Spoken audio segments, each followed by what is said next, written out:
नमस्ते दोस्तों। स्वागत है आपका कहानियों की पोटली में। मेरा नाम है निशान सक्सेना। मैं सुनाता हूँ कहानियाँ। ये सुनते हैं आज की कहानी हीरा मंडी। लेखक हैं सआदत हसन मंटो जी और आवाज़ है निशान सक्सेना की। सलाहू स्कूल में पढ़ता था तब शहर की हसीन तरीन लड़का मालूम पड़ता था। उस पर बड़े बड़े मर्द परस्तों के दरमियान बड़ी खूंखार लड़ाइयाँ होती। एक दो तो इसी सिलसिले में मारे भी गए। वो वाकई बड़ा हसीन था। बड़े अमीर घराने का चश्मो चिराग था, इसलिए उसको किसी वस्तु की कमी ना थी और जिस मैदान पर वो कूद पड़ा था उसमें उसको मुहाफिज की आवश्यकता थी जो वक्त पर उसके काम आ सके।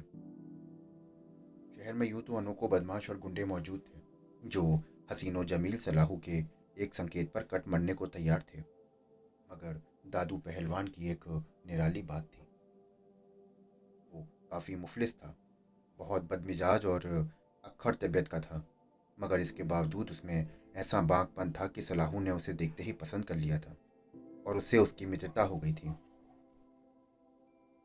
सलाहू के दूधे पहलवान की रफाकत से काफ़ी फायदे हुए। शहर के दूसरे गुंडे जो सलाहू के मार्ग में रुकावट बड़ी खड़ी कर सकते थे, दूधे की वजह से चुपचाप रहे। स्कूल से निकलकर सलाहू कॉलेज में दाखिल हुआ तो उसके और पर पुर्जे निकले और थोड़े ही समय में उसकी सरगर्मियां नया रुख अख्तियार कर गईं। के पश्चात खुदा का ऐसा करना हुआ कि सलाहू का पता मिल गया। अब वो उसकी तमाम जायदाद माल का अकेला मालिक था। सर्वप्रथम तो उसने नकदी पर हाथ साफ किया और फिर मकान गिरवी गिरवी रखने आरंभ किए। जब दो मकान बिक गए तो हीरा मंडी की सभी तवायफें सलाहू के नाम से वाकिफ थीं। पता नहीं इसमें कहाँ तक सच्चाई है, लेकिन कहते हैं कि हीरा मंडी की बूढ़ी वेश्याएं अपनी जवान बेटियों को सलाहू की नज़रों से छिपा कर रखा करती थीं कि कहीं वो उसकी खूबसूरती के चक्कर में ना फंस जाएं। किंतु सुरक्षा प्रबंधों के बावजूद जैसा कि सुनने में आया कि कुंवारी तवायफजादियां उसके प्यार में गिरफ्तार हुई और उल्टे रास्ते चलकर अपना सुनहरा भविष्य उसके तलवों की नजर कर बैठी। सलाहू खुलकर खेल रहा था।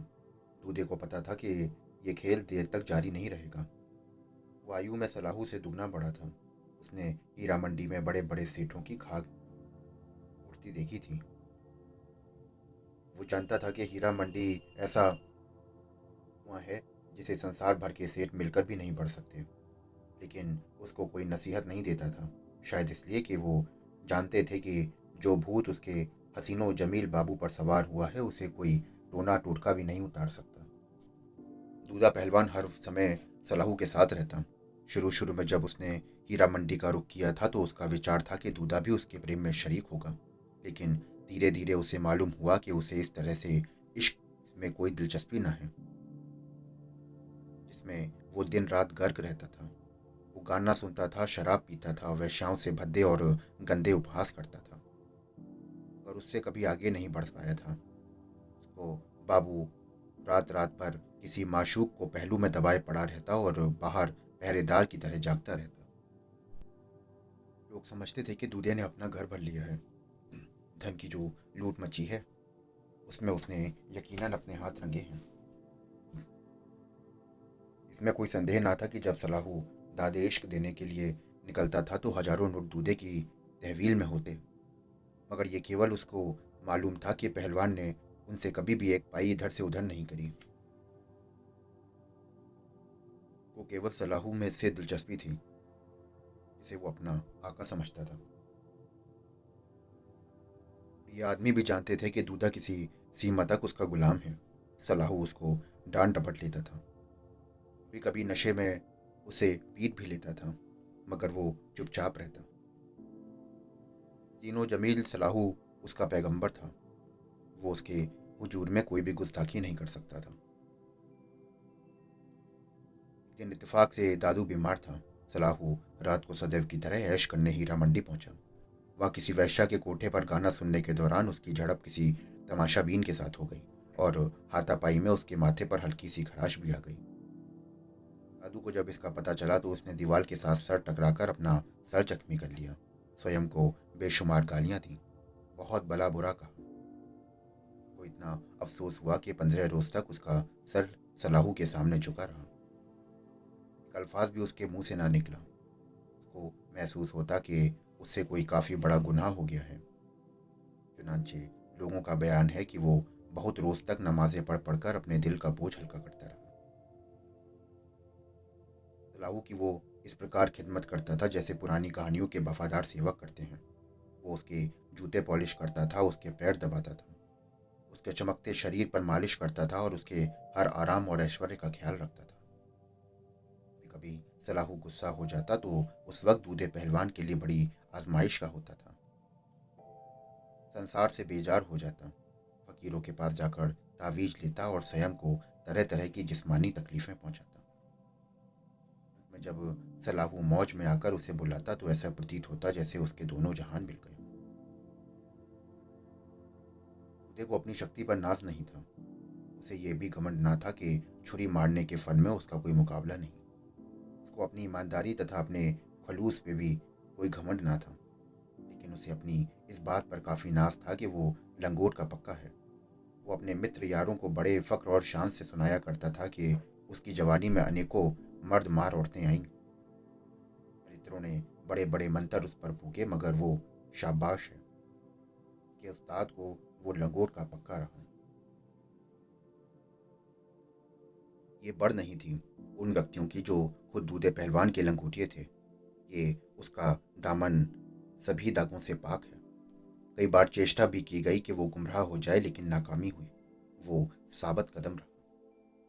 स्वयं सहालू ने कई बार उसका इम्तिहान लिया। अजमेर के उर्स पर उसने मेरठ की एक वेश्या को इस बात पर आमादा किया कि वो दूल्हे पर डोरे डाले। उसने अपने तमाम गुर प्रयोग कर डाले, लेकिन दूल्हे पर कोई असर ना हुआ। समाप्त पर लाहौर को जब रवाना हुए तो गाड़ी में दूल्हे ने सलाहू से बताया, बाऊ, बस अब मेरा एक इम्तिहान ना लेना। ये साली अनूरी काफी आगे बढ़ गई थी। दोबारा विचार था, वरना गला घोट देता हरामजादी का। के पश्चात सलाहू ने उसका कोई इम्तिहान न लिया। दूधे के ये अल्फाज काफी थे जो उसने बड़े संगीन स्वर में कहे थे। सलाहू ऐश और इशरत में बदस्तूर गर्क था, इसलिए कि अभी तक 3-4 शेष थे। हीरा मंडी की तमाम काबिले जिक्र वेश्याएं एक एक करके उसके पहलू में आ चुकी थीं। उसने छोटे जामों का दौर आरंभ कर दिया था। इस दौरान में एकदम जाने कहां से एकाएक सफायफ अलमास उत्पन्न हुई, जो एकदम हीरा मंडी पर छा गई। देखा किसी ने भी नहीं था, लेकिन उसके बावजूद उसके हुस्न के चर्चे आम थे। हाथ लगाते ही मैली होती है, पानी भी पीती है तो उसके शफाक गले में से दिखाई देता है। हिरनी की सी आंखें हैं जिसमें अल्लाह ने अपने हाथों से सूरमा लगाया है। शरीर ऐसा मुलायम कि निगाहें फिसल फिसल जाती हैं। सलाहू जिस जगह भी जाता और ये परिचय और हूर शमाल माशुकों के हुस्न जमाल की बातें सुनता था। दूधे पहलवान ने तुरंत पता लगाया और अपने बाबू को बताया कि ये अलमास कश्मीर से आई है।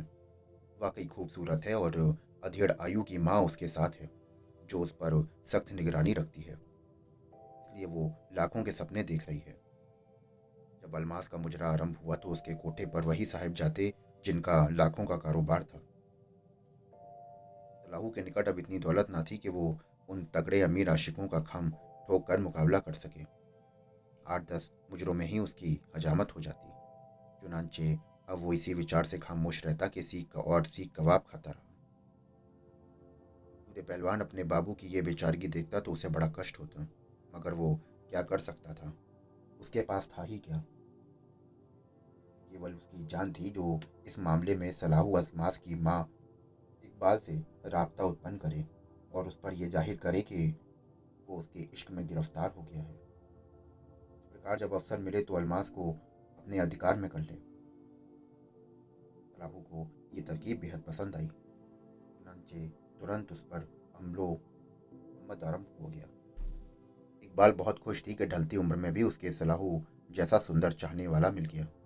ये सिलसिला काफी रोज तक जारी रहा। इस दौरान अलमास अनेकों मर्तबा सलाहू के सामने आई। बाज औकात उसके निकट बैठकर बातें भी करती रही और उसके हुस्न से प्रभावित भी हुई। उसको हैरत थी कि उसकी माँ में उसे क्या दिलचस्पी थी। मगर उसकी यह हैरत बहुत देर तक कायम न रह सकी। जब उसे पता चला कि सलाहू चाल चल रहा है तो उसे प्रसन्नता हुई, मगर अंदरूनी तौर पर उसके एहसास जवानी को बड़ी ठेस पहुंच रही थी। बातों बातों में एक रोज सलाहू का जिक्र आया तो अलमास ने अपनी खूबसूरती की प्रशंसा जरा चटकारे के साथ बयान करी। तो उसकी माँ इकबाल को बड़ी नागवार महसूस हुई। चुनांचे दोनों में खूब जंग हुई। अलमास ने अपनी माँ से स्पष्ट कह दिया कि सलाहू उसे बेवकूफ़ बना रहा है। इकबाल को बहुत कष्ट हुआ। यहाँ बेटी का सवाल न था। जब दूसरे रोज सलाहू आया तो उसने पूछा, आप किसे पसंद करते हैं, मुझे या मेरी बेटी को? सवाल बहुत टेढ़ा था। थोड़ी देर सोचने के पश्चात उसका बालाखार यही कहना था कि मैं तुम्हें पसंद करता हूँ, केवल तुम्हें पसंद करता हूँ। फिर इकबाल को अपनी बात का विश्वास दिलाने के लिए उसने बहुत सी बातें गढ़ी। इकबाल यूं तो बड़ी चालाक थी, लेकिन उसको किसी सीमा तक यकीन आ ही गया। शायद इसलिए कि वो उम्र के ऐसे मोड़ पर आ पहुंची थी जहां उसे कुछ झूठी और कुछ सच्चा भी जानना पड़ा था। जब बात अलमास तक पहुंची तो वो काफी भिनभिनाई। जो ही उसे अवसर मिला उसने सलाहू को पकड़ लिया और उससे सच उगलवाने की चेष्टा की। सलाहू ज्यादा देर तक उसकी जिरह बर्दाश्त न कर सका। तथा उसे मानना ही पड़ा कि उसे इकबाल में कोई दिलचस्पी नहीं, वास्तव में तो वो अलमास को ही पसंद करता है। ये कबूल करवाने पर अलमास को तसल्ली हो गई, लेकिन वो रगबत, वो लगाव जो उसके दिलो दिमाग में सलाहू के लिए उत्पन्न हो गया था वो खत्म हो गया। और उसने ठीक वैश्या बनकर अपनी माँ को समझाया कि बचपना छोड़ो और उससे मेरी कीमत वसूल करो। वो तुम्हें क्या देगा? लड़की की ये बुद्धि वाली बात इकबाल की समझ में आ गई और वो सलाहू को दूसरी दृष्टि से देखने लगी। सलाहू भी जान गया था कि उसका दांव खाली गया। उसके पास इसके अलावा कोई चारा भी ना था कि वो नीलामी में अलमास को सबसे बढ़कर बोली दे। दूधे पहलवान ने इधर उधर से अंदाज लगाया कि अलमास की नथनी उतर सकती है अगर सलाहू 25,000 रुपये अपनी माँ के चरणों में ढेर कर दे।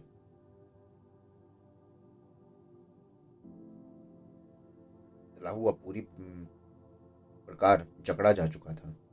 उसने 2 मकान बेचे और 25,000 रुपये प्राप्त किए और इकबाल के पास पहुंच गया। उसका ख्याल था कि इतनी रकम उत्पन्न नहीं कर सकेगा। जब वो ले आया तो वो बौखला सी गई। अलमास ने सलाह की तो उससे कहा कि इतनी जल्दी कोई निर्णय नहीं लेना चाहिए। पहले उससे कहो कि हमारे साथ कलीर शरीफ के अर्ज पहुंचे। सलाहू और की माँ की माँ से यहाँ मतलब है उसकी प्रेमिका।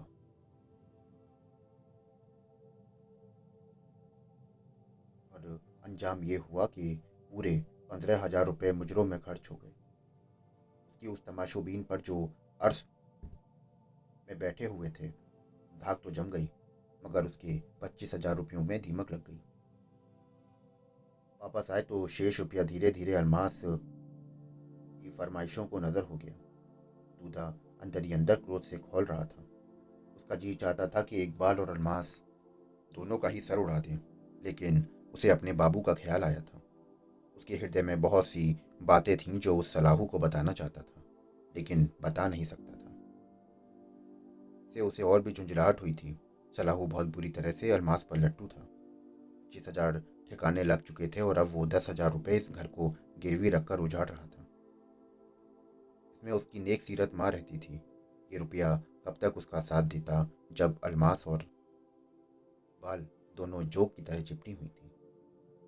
अंततः वो दिन भी आ गया जब नालिश हुई और अदालत की से कुर्की का आदेश आ गया। लाहू बहुत परेशान था। कोई सूरत नजर नहीं आई और ऐसा कोई व्यक्ति नहीं था जो उसे कर्ज देता। ले देकर एक मकान था और वो भी गिरवी था। की आई हुई थी और बैलाफ केवल दूधे पहलवान की वजह से ही रुके हुए थे। इसने उन्हें यकीन दिलाया था कि वो बहुत जल्दी पैसे का प्रबंध कर देगा। सलाहू बहुत हंसा था कि वो रुपए कहाँ से प्रबंध करेगा। 100 रुपए की बात होती तो उसे विश्वास आ जाता, मगर सवाल पूरे 10,000 रुपए का था। नानचे उसने दूधे पहलवान का काफी बेदर्दी से मजाक उड़ाया। पहलवान ने ये उपहास खामोशी से बर्दाश्त कर लिया और चला गया। दूसरे दिन आया तो उसका सुर्ख चेहरा पीला था। ऐसा मालूम होता था कि वो मौत के बिस्तर से उठ के आ रहा है। उसने अपनी जेब में से रुमाल निकाला और उसमें से 100 के कई नोट थे। वो बोला, ले बाऊ, ले आया हूँ। सलाहू ने रुपए गिने तो 10,000 रुपए थे। टुकर टुकर पहलवान का मुख देखने लगा। ये ये रुपया कहाँ से प्राप्त किया तुमने? उदय ने अफसोस से कहा, हो गया, कहीं से भी प्राप्त हुआ हो, आपको क्या। सलाहू कुर्की को भूल गया। इतने सारे रुपए देखे तो कदम फिर अलमास के कोठे पर उठ गए, मगर पहलवान ने उसे रोका। और नहीं बाऊ, अलबास के पास मत जाओ, ये रुपया कुर्की वालों को दो। सलाहू ने बिगड़े हुए बच्चे की तरह कहा, क्यों ना जाऊं अलमास के पास? दूधी ने कड़े स्वर में कहा, तू नहीं जाएगा। सलाहू गुस्से में आ गया, तू होता कौन है मुझे रोकने वाला? दूधी की आवाज नरम हो गई, मैं तेरा सेवक हूं बाऊ, मगर अब अलमास के पास जाने का कोई लाभ नहीं है। ना पूछ बाऊ, ये रुपया मुझे उसी ने दिया है। सलाहू करीब करीब चीख पड़ा, क्या? ये रुपया अलमास ने दिया है और तुम्हें दिया है? हाँ बाऊ, उसी ने दिया है। मुझ पर काफी दिन से मरती थी साली, पर उसके हाथ नहीं आता था। तुझ पर तकलीफ का समय आया तो मेरे दिल ने कहा कि दूधे, तोड़ दे अपनी सौगंध, तेरा बाऊ तुझसे कुर्बानी मांगता है। मैं कल रात उसके पास गया और मैंने ये सौदा तय कर लिया। दूधे की आंखों से टप टप आंसू गिरने लगे। दोस्तों, ये थी आज की कहानी। अभी आप सुन रहे थे कहानी हीरा मंडी। आशा करता हूँ कि आपको ये कहानी बहुत अच्छी लगी होगी। अगर आप हर रोज़ ऐसी नई नई कहानियाँ सुनना चाहते हैं तो हमारे चैनल को फॉलो करिए, सब्सक्राइब करिए। फिर मिलता हूँ आपसे नई कहानी के साथ। शुक्रिया।